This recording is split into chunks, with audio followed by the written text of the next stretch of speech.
Hi, I'm Scott, and this is Crash Course U.S. History. Today's topic is imperialism and World War I. Let's get started.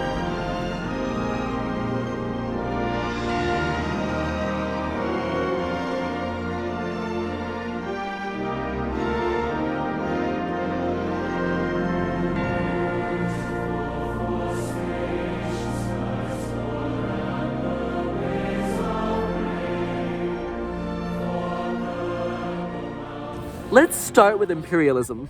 One factor which greatly contributed to increased international tensions and eventually the war was imperialism.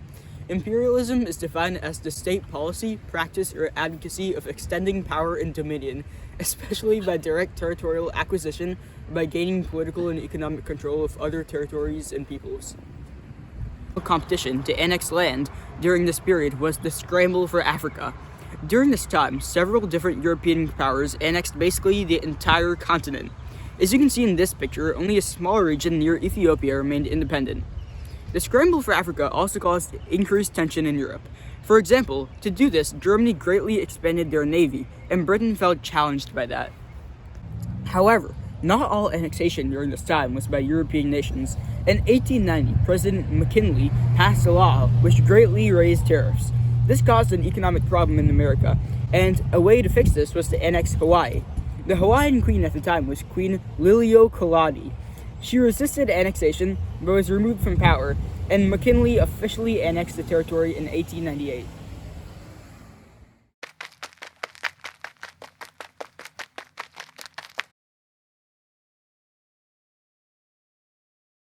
The Spanish colony at the time was staging a second bid for independence. Jose Marti, a Cuban revolutionary leader, felt that independence was necessary to fix internal issues in Cuba. The war started in 1895 and ended in 1898 with the Treaty of Paris. Two treaties were passed between the U.S. and Cuba. The Platt Amendment ensured that the United States would protect Cuba's independence, and the Teller Amendment said that the U.S. would not have permanent ownership over Cuba. Relations between America and Cuba ultimately led to the Spanish-American War. During this time, yellow journalism was on the rise in America. Newspapers such as the New York Journal and the New York World portrayed Spanish rule in Cuba as inhumane and horrible. They also exaggerated the news so that they would get better sales for their newspapers. This led to anti-Spanish sentiments in America. Two leading yellow journalists were Joseph Pulitzer and William Randolph Hearst. Another factor which led up to the war was the sinking of the United States Navy ship, the USS Maine, which was blamed on Spain. Neither nation was prepared for war. America was a far more formidable power than Spain, but their army was very unprepared. Fortunately for the United States, most of the fighting happened over sea. That was one factor which greatly favored America, as their navy was really strong, unlike Spain's.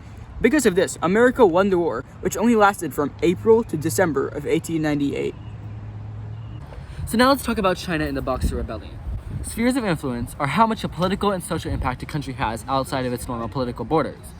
China participated in World War I from 1917 to 18 in an alliance with the Entente powers, and over 140,000 Chinese laborers served for both the British and French forces. And the Boxer Rebellion was an uprising by Chinese farmers and later many other citizens in an attempt to drive foreigners out of China, including, religious missionaries. And lastly, the open door policy protected equal privileges for all countries trading with China and supported Chinese territorial and administrative integrity. So now let's talk about the Panama Canal. It was a waterway between the Pacific and Atlantic Oceans, and it shortened travel by over 8,000 nautical miles in over 2 months. And it involved building dams and channels between lakes. It was originally started in 1881, but it failed. And so soon after that, the U.S. picked up the land through the Bunau-Varilla Treaty, and they began reconstruction of it, and it was completed in 1914. And it was built mostly by laborers from the Caribbean. Here we can see a couple diagrams of the map where it is in Panama, and also how it was built. So next is presidents and their foreign policies. First, let's start with Theodore Roosevelt, who believed in big, strict diplomacy, which means keeping the peace, but still being defended with a strong military. Woodrow Wilson wanted to remove imperial order, such as the Ottoman and Austro-Hungarian empires. And William Howard Taft was more focused on international trade, such as dollar diplomacy, to encourage U.S. investments in South and Central America. The Monroe Doctrine, as you may know, is said that the U.S. is not open to colonization attempts, but the Roosevelt Corollary said that any countries in the Western Hemisphere are now open to colonization, and if any other Latin American country had any chronic wrongdoings, the U.S. would intervene.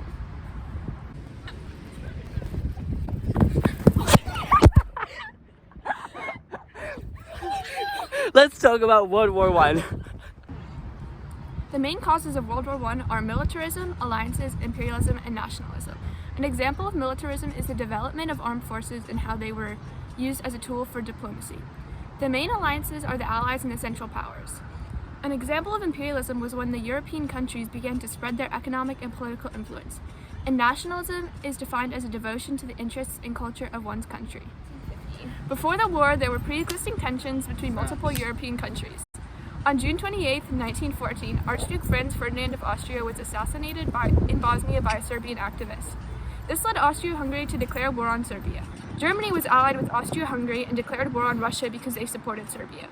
Germany also declared war on France because they supported Russia. Germany ended up invading Belgium to get to France, which made Great Britain, an ally of France, declare war on Germany and on Austria-Hungary. So now let's talk about trench warfare. Trench warfare was attacks from opposite sides of relatively permanent trenches and ditches. And with the widespread use of machine guns, the only way for soldiers to be protected was to dig into the ground. Its effectiveness was okay. It protected from bullets, but not from bad diseases such as fungi, dysentery, and cholera.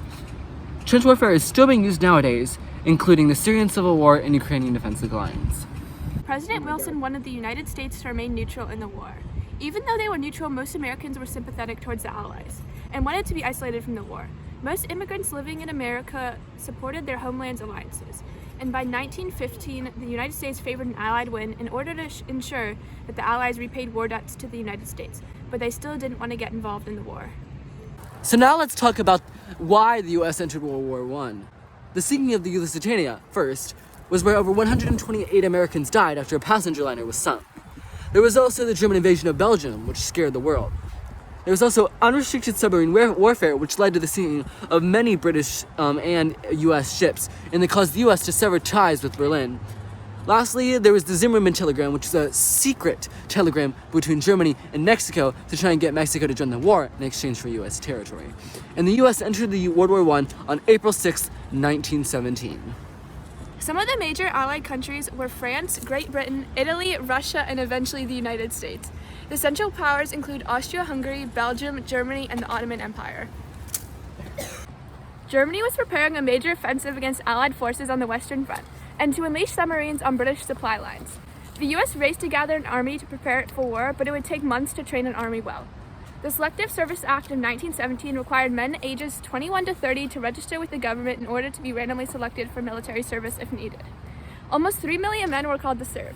Some of them objected, and they are known as consecutive objectors because they didn't serve for moral reasons. The WWI set quotas and distributed raw materials, organized production in the U.S. by setting priorities, fixing prices, and standardizing products to help support the war effort. Daylight savings time was introduced as a way to provide more usable hours of daylight. The Food Administration produced and conserved food, while people at home started planting things called victory gardens, where they would grow a variety of crops to support themselves and for more food for the army. In addition to this, the U.S. government raised $35.3 billion selling bonds, also known as defense bonds or victory bonds. In 1917 to 1918, the Espionage and Sedition Acts were put into place. People were fined up to $10,000 and 20 years in jail for speaking or writing against the government or war effort, or if they attempted to bring down the draft. Newspapers lost their mailing privileges and politicians were denied offices.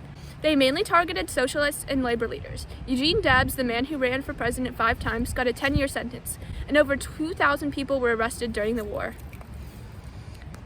In 1919, Charles Schneck was arrested and sentenced to 6 months in prison due to his leaflets that spread around calling the draft a deed against humanity and that citizens should assert their rights.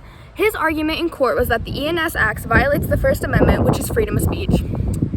However, the U.S. government claimed that since they are currently at war, their action of sending Schneck to prison was justified. They also claimed that the E&S Acts are justified and appropriate in a time of war. In the end, Schneck was not protected by the First Amendment and lost the case 9-0. Now let's talk about changing warfare. Tanks were still called land ships, and they were extremely powerful, and they suffered little damage. The machine gun, like before World War I, popular was the Gatling gun, but new were the Vickers gun and the Lewis gun, which, though required many hands, were very reliable. There was also plane and tactical air support, which less than 15 years after the first flight, planes were used in battle, such as dogfights. Poison gas was also used, and though it accounted for very few deaths, it became a huge psychological weapon as soldiers became terrified of being killed, sometimes silently. Franz Ferdinand was assassinated first, and that's what started the war. It was officially announced on July 28th. The first use of poison gas was deployed by Germany later that same year. On the sinking of the Lusitania happened, then the Battle of Jutland, then the Battle of Verdun, then the Russian Revolution began, and then the United States declared war. Then after that is when Russia leaves the war, and then finally on November 11th is when the armistice with Germany was signed, and then later that year, the Treaty of Versailles signed on June 28th.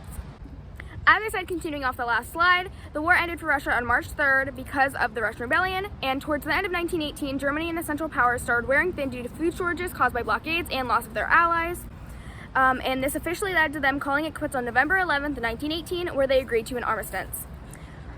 Overall, by the time the war had finished, it was the bloodiest war ever. Approximately 20 million people died and 21 million got injured. Woodrow Wilson was the POTUS at the time that the war ended, so he made a plan for peace following the war, or better known as his 14 points. 1 through 13 dealt with redrawing borders and keeping the peace, while 14 was the creation of the League of Nations. And most of these points were rejected by the Allies because they saw them as unnecessary, but he conceded most of them as long as they kept the 14th, which was the creation of the League of Nations. The Treaty of Versailles. On June 28, 1919, at the Palace of Versailles, the Big Four and the defeated Central Power leaders met to sign the peace treaty. As a result of this, 9 new countries were formed, Germany can no longer have an army, and most importantly, Germany must accept war guilt and pay reparations of $33 billion to the Allies. The treaty did have some weaknesses, however, which was it had harsh treatment of Germany, which left them embarrassed. And it was impossible for them to pay back the reparations, and Russia felt betrayed by the Allies because they were no longer included in their meetings, and there was no self-determination, and it ended up planting the seeds for World War II. So here's a couple of the other international compromises, such as the Treaty of Versailles, which we just said, the Treaty of Saint-Germain, the Treaty of Neuilly, the Treaty of Chinon, and the Treaty of Sèvres. That's stupid. Yeah. And that's all, folks.